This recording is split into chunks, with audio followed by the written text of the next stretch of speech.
नमस्कार स्टूडेंट्स, आज हम बीए प्रथम वर्ष के प्रथम सेमेस्टर के पाठ्यक्रम में निर्धारित जो विषय है हिंदी, उसमें हिंदी साहित्य का आदिकाल विषय पर चर्चा कर लेते हैं। हिंदी के जो प्रथम वर्ष में जो संकलित हमारा पाठ्यक्रम है उसमें 3 खंड हैं। खंड क में है मध्यकालीन काव्य कुंज, जिसमें कि कबीर, सूरदास, तुलसीदास, मीराबाई, बिहारी, घनानंद और रसखान जैसे भक्तिकालीन कवि दिए हुए हैं, और घनानंद, बिहारी और रसखान जो कि रीतिकाल के कवि हैं। तो मध्यकालीन काव्य कुंज में हमारे यही कवि हैं। उसके बाद आता है हमारा खंड ख, जिसमें हमारा संकलित है हिंदी साहित्य का आदिकाल। आदिकाल में हमारा हिंदी साहित्य इतिहास लेखन की परंपरा, आदिकाल का नामकरण, आदिकाल की परिस्थितियाँ, आदिकालीन साहित्य की सामान्य प्रवृत्तियाँ और रासो काव्य परंपरा का परिचय दिया हुआ है। फिर है खंड ग, जो कि काव्य शास्त्र पर आधारित विषय दिए हुए हैं। काव्य के तत्व, रस, स्वरूप और रंग, रस के भेद, अलंकार, गुण, शब्द शक्ति आदि। तो इन तीनों खंडों में से आज हम हिंदी साहित्य का जो आदिकाल है खंड ख में दिया हुआ है उस पर चर्चा कर लेते हैं। हिंदी साहित्य का जो इतिहास है वो 4 भागों में विभाजित है। तो उस साहित्य में हम हिंदी साहित्य में आगे बढ़ने से पहले हम साहित्य शब्द पर चर्चा कर लेते हैं। साहित्य किन शब्दों से मिलकर बना है, इसका अर्थ क्या है और स्वरूप क्या है। साहित्य शब्द संस्कृत की सहित धातु में यत प्रत्यय लगने से बनता है। इसका सामान्य अर्थ है शब्द और अर्थ का यथावत सहभाव, अर्थात साथ होना। इस प्रकार सार्थक शब्द मात्र का नाम साहित्य है। कविंदर रविंद्रनाथ टैगोर के अनुसार साहित्य का सहित जो शब्द है वो मिलन भाव का सूचक है, और वो मिलन भाव, वह जो मिलन है वह भाव और भाव का, भाषा और भाषा का, ग्रंथ और ग्रंथ का ही मिलन नहीं है, अपितु मनुष्य के साथ मनुष्य का, अतीत के साथ वर्तमान का और दूर के साथ निकट का अंतरंग मिलन भी है, जो कि साहित्य के अतिरिक्त अन्य से संभव नहीं है। कुछ विद्वानों ने साहित्य में सहित को पृथक करते हुए हितकारक रचना को साहित्य कहा है। स प्लस हित, उसी को साहित्य कहा है, कि जो हित सहित।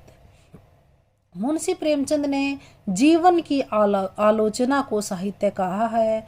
एक एनसाइक्लोपीडिया ने घोषणा कर दी है कि साहित्य शब्द इतना विराट है कि उसकी कोई सही परिभाषा नहीं दी जा सकती। इस प्रकार ये परिभाषाएं अत्यंत व्यापक हैं। वस्तुतः इसमें मनुष्य की समस्त बोधन और भावन चेष्टाएं समाविष्ट हो जाती हैं, तथा समस्त ग्रंथ है वो समूह साहित्य के अंतर्गत आ जाते हैं। किंतु अधिक उपयुक्त अर्थ में साहित्य से उन्हीं ग्रंथों का बोध होता है जिसमें कला का समावेश हो। प्राचीन प्रयोगों से स्पष्ट है कि साहित्य शब्द मूल रूप में शास्त्र के अर्थ में प्रयुक्त होता था, परंतु बाद में काव्य के लिए इस शब्द का प्रयोग होने लगा। भर्तृहरि ने साहित्य, संगीत, कला की त्रयी में साहित्य को काव्य का समानार्थक शब्द माना है। ईसा की 7वीं शताब्दी में साहित्य शब्द काव्य के लिए प्रयुक्त होने लगा। इसी समय में भामह ने शब्दार्थों सहितो काव्यम लिखकर इस प्रयोग की पुष्टि की। 10वीं शताब्दी में राजशेखर ने विद्या साहित्य विद्या कहकर इस परिभाषा को और भी विस्तृत कर दिया। अन्य शास्त्रों में जहाँ शब्द विषय प्रतिपादक मात्र होता है, वहाँ काव्य में शब्द और अर्थ का परस्पर सहित भाव विलक्षण, आह्लादक और कवि द्वारा वांछित होता है। इस प्रकार शब्द और अर्थ का तुल्यक सहभाव काव्य में ही होता है, इसलिए उसी में साहित्य शब्द को सार्थकता प्राप्त होती है। तो इसी संदर्भ में साहित्य शास्त्र से काव्य शास्त्र का ही बोध होता है। जब व्यक्ति बौद्धिक और भौतिक नियमों से मुक्त होकर अपने ही हृदय की अनुभूतियों और कल्पनाओं के रंगों में बाह्य जगत को भी रंगीन पाता है, तब वह निर्जीव पदार्थों को भी अपनी संवेदना से सजीव बना देता है। तथा जब वह वैज्ञानिक और दार्शनिक के रूखे सूखे भौतिक और बौद्धिक सत्यों को भी अपनी ही और भावना और कल्पना से संजीव और सरस बना देता है, तभी ललित कलाओं और साहित्य की भावभूमि तैयार होती है। साहित्यकार केवल वस्तुओं के बाहरी सौंदर्य पर ही मुग्ध नहीं होता, अपितु वह अपनी सौंदर्य चेतना के आधार पर जड़ वस्तुओं में भी आंतरिक सौंदर्य की अनुभूति करता है। साहित्यकार भौतिक और बौद्धिक सत्यों का सहारा अवश्य लेता है, किंतु वह अपने ही भाव सत्य में पूर्ण विश्वास रखता है। भावना का सत्य ही साहित्यकार का सत्य है, जिसमें रंग कर वैज्ञानिक और दार्शनिक का सत्य भी मनोरम बन जाता है। तो ये तो थी साहित्य की परिभाषा और स्वरूप।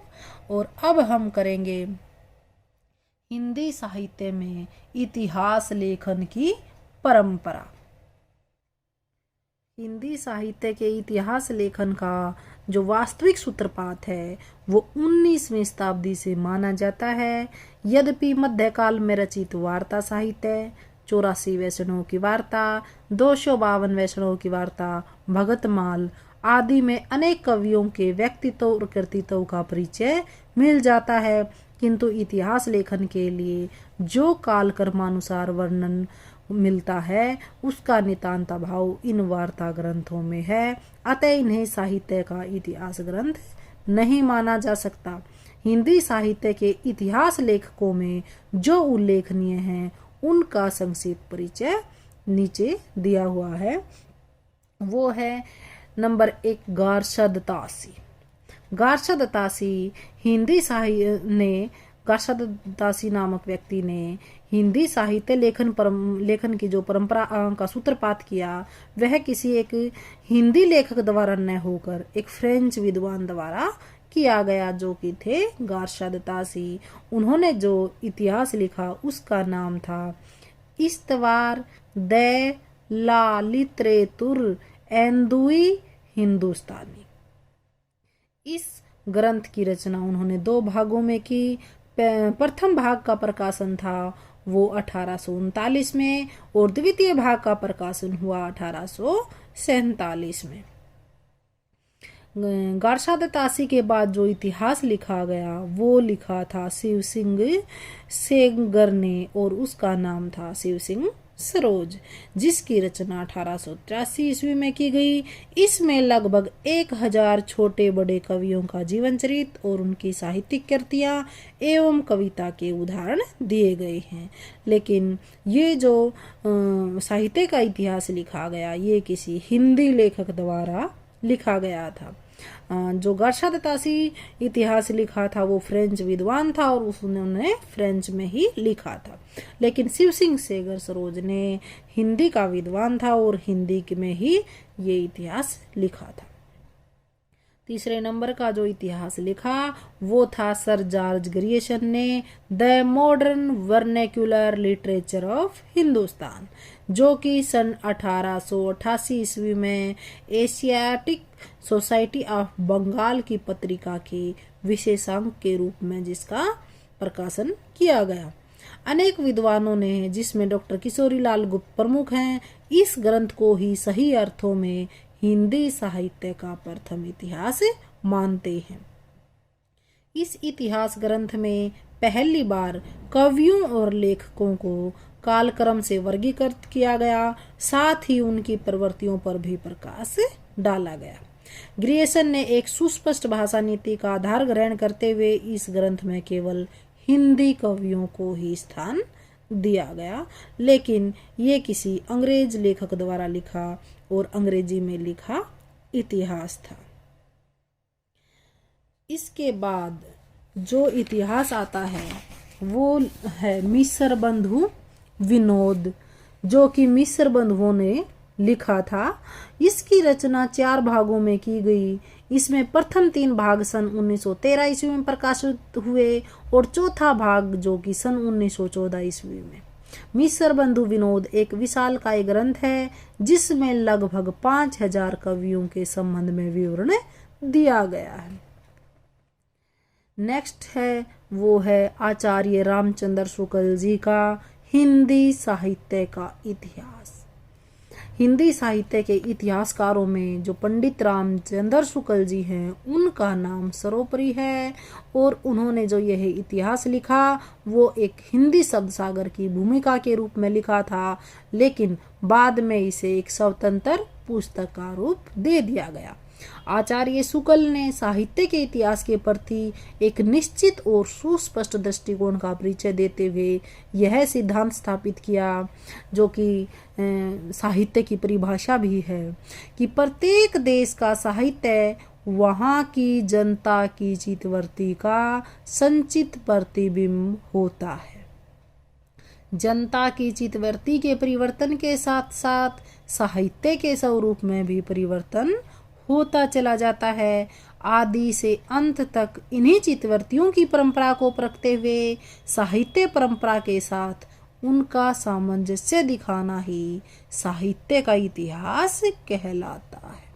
उन्होंने युगीन परिस्थितियों के संदर्भ में साहित्यिक प्रवृत्तियों के विकास की जो बात कही वह अत्यंत महत्वपूर्ण है, क्योंकि उन्होंने अपने इतिहास में सभी जगह इसी धारणा के अनुरूप प्रत्येक कालखंड की युगीन परिस्थितियों का सम्यक विवेचन करते हुए तत्कालीन काव्य प्रवृत्तियों की चर्चा की है।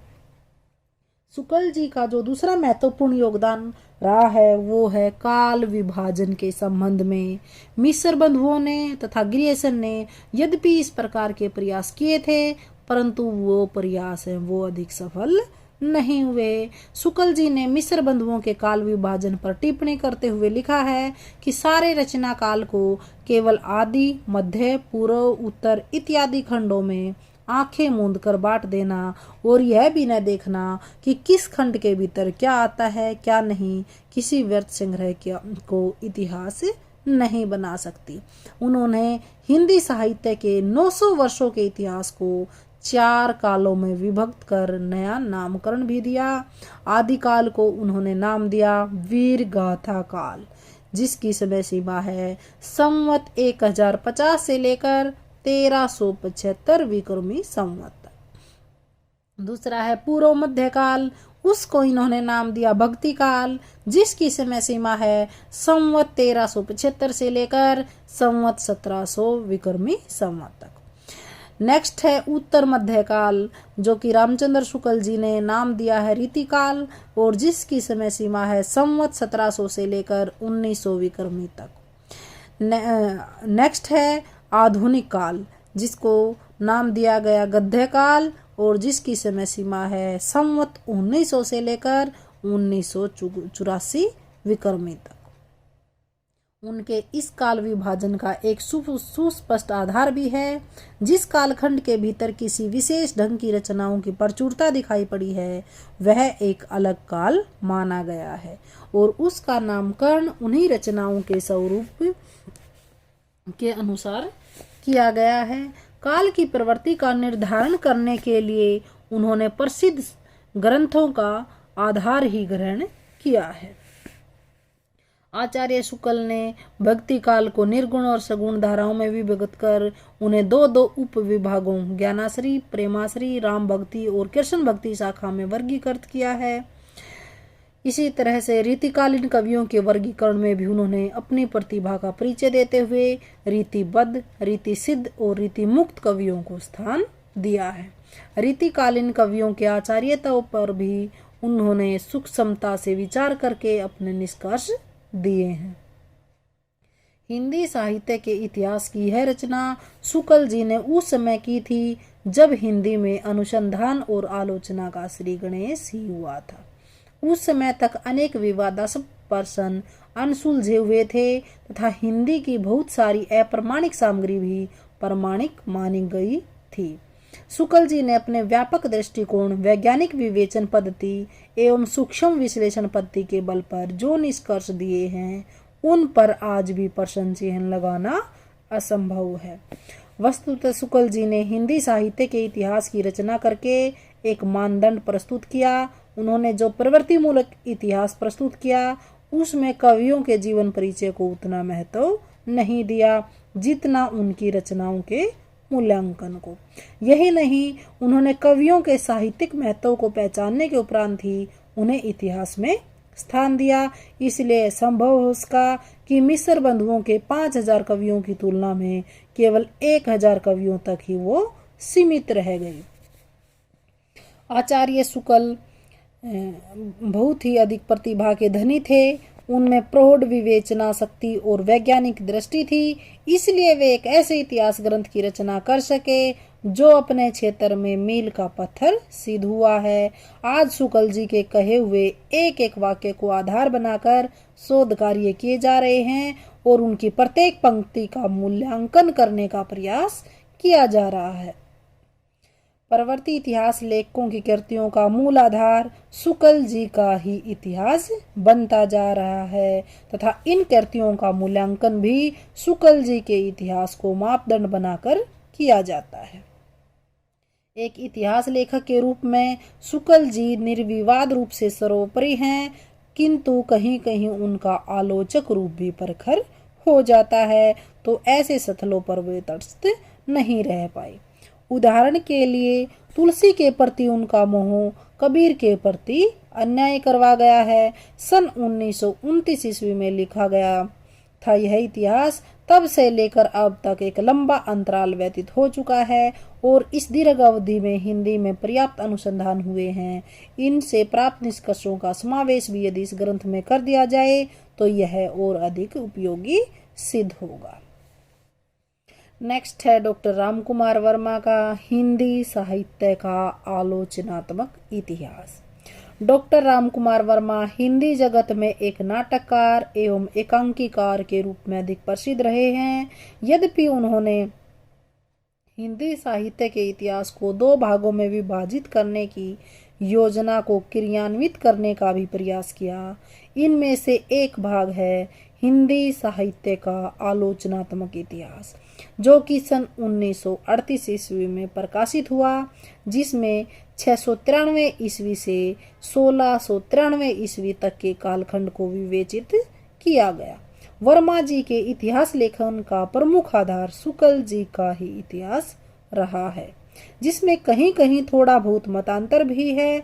उदाहरण के लिए शुक्ल जी के वीरगाथा काल को वे चारण काल कहना अधिक उपयुक्त मानते हैं, लेकिन ये जो इनका इतिहास है वो अधूरा है। नेक्स्ट है आचार्य हजारी प्रसाद द्विवेदी। आचार्य हजारी प्रसाद द्विवेदी ने हिंदी साहित्य के 3 इतिहास लिखे हैं। वो है हिंदी साहित्य की भूमिका, जो कि सन 1940 ईस्वी में लिखा है। दूसरा है हिंदी साहित्य का आदिकाल, जो कि 1952 ईस्वी में लिखा। और तीसरा है इनका हिंदी साहित्य उद्भव और विकास, जो कि 1955 ईस्वी में लिखा।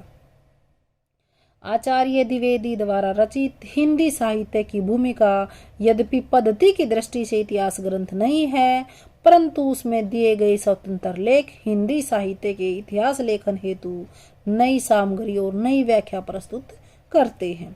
वे आचार्य शुक्ल के कई निष्कर्षों से असहमत हैं। यथा शुक्ल जी ने जिस काल को वीरगाथा काल कहना उचित माना है, उसे आचार्य द्विवेदी आदिकाल कहना ही उचित मानते हैं। वीरगाथा काल का नामकरण शुक्ल जी ने जिन ग्रंथों के आधार पर किया है, द्विवेदी जी ने उन ग्रंथों की प्रामाणिकता पर ही प्रश्न चिन्ह लगा दिया है। इस प्रकार शुक्ल जी ने भक्ति आंदोलन के उदय का प्रमुख कारण पराजित हिंदू जाति की निराशा को माना है। वहीं द्विवेदी जी ने इसका खंडन करते किया है और ये मानते हैं कि भक्ति का उदय इस्लाम के प्रभाव से नहीं हुआ, बल्कि स्वाभाविक रूप से हुआ है। आचार्य द्विवेदी ने अत्यंत शोधपूर्ण मनन के उपरांत यह निष्कर्ष निकाला है कि हिंदी संत काव्य पूर्ववर्ती नाथ सिद्ध साहित्य का सहज विकसित स्वरूप है तथा हिंदी सूफी काव्य की जो कथा वस्तु है, कथानक रूढ़ियां, रचना शैली, छंद योजना, वो ईरानी साहित्य से प्रभावित न होकर संस्कृत, प्राकृत, अपभ्रंश की काव्य परंपराओं पर आधारित है। उन्होंने कबीर की अवहेलना करने वाले आलोचकों को मुंह तोड़ जवाब दिया और उनकी काव्य प्रतिभा को उजागर करने का महत्वपूर्ण प्रयास किया है। डॉक्टर गणपति चंद्र गुप्त ने आचार्य हजारी प्रसाद द्विवेदी के योगदान पर चर्चा करते हुए लिखा है, वस्तुतः वे पहले व्यक्ति हैं जिन्होंने आचार्य शुक्ल की अनेक धारणाओं और स्थापनाओं को चुनौती देते हुए उन्हें सबल प्रमाणों के आधार पर खंडित किया। यहाँ तक ऐतिहासिक चेतना व पूर्व परंपरा के बोध की बात है। निश्चय ही आचार्य द्विवेदी हिंदी के सबसे अधिक सशक्त इतिहासकार हैं। नेक्स्ट है वो है हिंदी साहित्य का व्यर्थ इतिहास, जो कि संपादित किया गया है। नागरी प्रचारणी सभा काशी द्वारा 16 खंडों में हिंदी साहित्य के व्यर्थ इतिहास को प्रकाशित करने की योजना बनाई गई है। यह विशाल ग्रंथ किसी एक व्यक्ति की रचना न होकर शताधिक लेखकों के सामूहिक प्रयास का प्रतिफल है। इसका प्रत्येक खंड अलग अलग विद्वानों के संपादन में तैयार किया गया, अतः शैली की एक रूपता नहीं रह पाई है। यद्यपि इस ग्रंथ के लेखन हेतु कुछ सामान्य सिद्धांत निर्धारित कर दिए गए हैं, इस इतिहास का स्थूल ढांचा आचार्य शुक्ल द्वारा रचित हिंदी साहित्य के इतिहास पर ही आधारित है। अतः मूल ढांचे के गुण दोषों का इसमें व्याप्त रहना अस्वाभाविक नहीं माना जा सकता। इस ग्रंथ की योजना हिंदी साहित्य की इधर उधर बिखरी हुई सामग्री को एक स्थान पर एकत्र कर उसे श्रृंखलाबद्ध कर देने हेतु की गई है। अपने विशाल आकार के कारण यह ग्रंथ पाठकों और जिज्ञासुओं के लिए अधिक सुविधाजनक तो नहीं है, किंतु एक संदर्भ ग्रंथ के रूप में इसकी उपयोगिता निर्विवाद रूप से स्वीकार कर ली गई है। हिंदी साहित्य के इतिहास लेखन की यह परंपरा निरंतर चल रही है। अनेक विद्वानों ने जहां समग्र हिंदी साहित्य के इतिहास से संबंधित रचनाएं प्रस्तुत की हैं, वहीं कुछ अन्य विद्वानों ने उनके किसी एक पक्ष को लेकर अनुसंधान किए हैं। अनेक शोध प्रबंध और रचनाएं भी प्रस्तुत की हैं, जो अनेक विवादास्पद प्रश्नों और समस्याओं का समाधान करने में सहायक हुई हैं। इनमें से कुछ प्रमुख ग्रंथ और उनके रचयिताओं का विवरण है वो इस प्रकार है।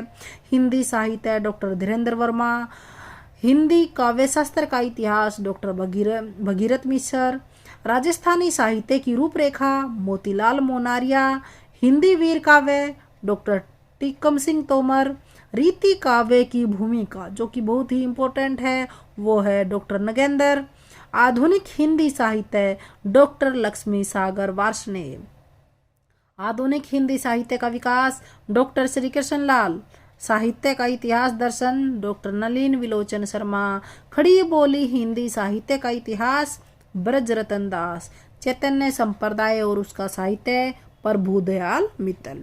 आज इस बात की आवश्यकता है कि इन शोध ग्रंथों से प्राप्त निष्कर्षों का उपयोग करते हुए नए सिरे से हिंदी साहित्य के इतिहास की रूपरेखा प्रस्तुत की जाए। नेक्स्ट है डॉक्टर गणपति चंद्र गुप्त का हिंदी साहित्य का वैज्ञानिक इतिहास। श्री गणपति चंद्र गुप्त का हिंदी साहित्य के इतिहास लेखन की परंपरा में जो योगदान है वो बहुत ही महत्वपूर्ण है।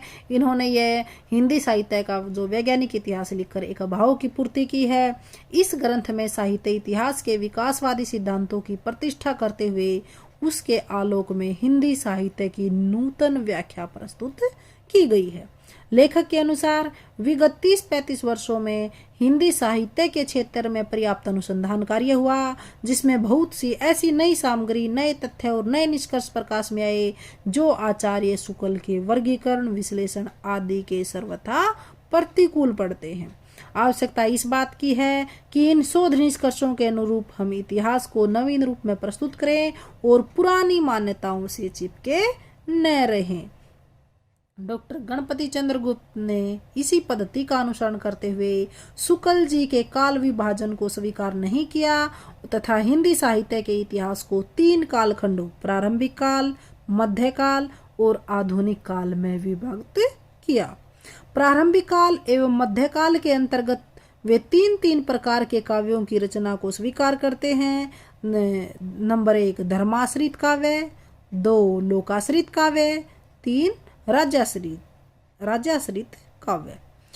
धर्माश्रित काव्य के अंतर्गत वे 5 काव्य परंपराओं का अस्तित्व स्वीकार करते हैं, जैसे धार्मिक रास काव्य परंपरा, संत काव्य परंपरा, पौराणिक काव्य परंपरा, पौराणिक प्रबंध परंपरा, रसिक भक्ति परंपरा।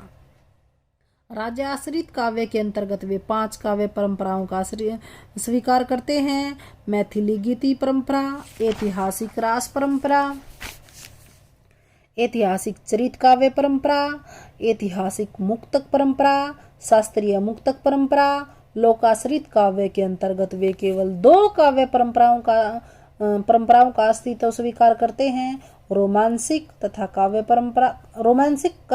परंपरा तथा स्वच्छंद प्रेम काव्य परंपरा। आधुनिक काल का विकास वे स्वतंत्र रूप से हुआ मानते हैं, अतः उसमें इस प्रकार की काव्य परंपराओं का समावेश नहीं है। आचार्य गणपति चंद्र शुक्ल ने शुक्ल जी की अनेक मान्यताओं का निर्भीकता के साथ खंडन करते हुए अपनी मान्यताओं को तर्कपूर्ण ढंग से स्थापित किया है। वस्तुतः हिंदी साहित्य के इतिहास लेखन की परंपरा में उनके द्वारा रचित हिंदी साहित्य का वैज्ञानिक इतिहास एक महत्वपूर्ण कड़ी सिद्ध हुआ है। उपयुक्त विवेचन से स्पष्ट है कि हिंदी साहित्य के इतिहास लेखन की जिस परंपरा का सूत्रपात गारसा दत्तासी से हुआ था, वह अब तक पुनर्जीवित है। विद्वानों ने अपने अपने दृष्टिकोणों से जिस इतिहास ग्रंथों की रचना की है, वे हिंदी साहित्य के इतिहास के विविध प्रश्नों को प्रकाश में लाने हेतु अत्यंत महत्वपूर्ण सिद्ध हुए हैं। आशा है कि यह परंपरा अभी और आगे विकसित होगी तथा हिंदी साहित्य की नवीन सामग्री को प्रकाश में लेकर अध्येताओं के समक्ष हिंदी के समृद्ध वाङ्मय को प्रस्तुत करेगी। इन इतिहासकारों के अलावा और भी कई इतिहासकार हैं जिन्होंने कि इतिहास लिखा है, जैसे कि हिंदी साहित्य का इतिहास दर्शन जो कि डॉक्टर नलिन विलोचन शर्मा जी ने लिखा है। हिंदी काव्य संग्रह पंडित महेश दत्त शुक्ल द्वारा रचित है। कविता कौमुदी राम नरेश त्रिपाठी द्वारा रचित है। हिंदी भाषा और साहित्य 1930 में बाबू श्याम सुंदर दास द्वारा रचित है। हिंदी साहित्य का विवेचनात्मक इतिहास सूर्यकांत शास्त्री द्वारा रचित है। आधुनिक हिंदी साहित्य का इतिहास 1934 में जो कि कृपा शंकर शुक्ल द्वारा रचित है। हिंदी साहित्य का इतिहास आचार्य चतुरसेन। और आधुनिक हिंदी साहित्य का इतिहास जो कि 1986 में और दूसरा इतिहास इनका 1996 में डॉक्टर बच्चन सिंह का है। हिंदी साहित्य और संवेदना का इतिहास जो कि डॉक्टर राम स्वरूप चतुर्वेदी द्वारा रचित है। हिंदी वीर काव्य डॉक्टर टीकम सिंह तोमर द्वारा रचित है। और हिंदी साहित्य का अतीत विश्वनाथ प्रसाद मिश्र द्वारा रचित है। प्रभुदयाल मित्तल ने चैतन्य संप्रदाय और उसका साहित्य लिखा है। तो इस तरह से हमने आदिकाल हिंदी साहित्य के इतिहास किस किस विद्वान द्वारा कौन कौन से इतिहास लिखे गए हैं उनकी चर्चा हमने इसमें की है। अब हम जो दूसरा लेक्चर बनाएंगे वो बनाएंगे आदिकाल का नामकरण, कि किस विद्वान ने आदिकाल का किस तरह से विभाजन कर क्या नाम दिया है, किसने आदिकाल को आदिकाल माना है और किस विद्वान ने आदिकाल का विरोध किया है।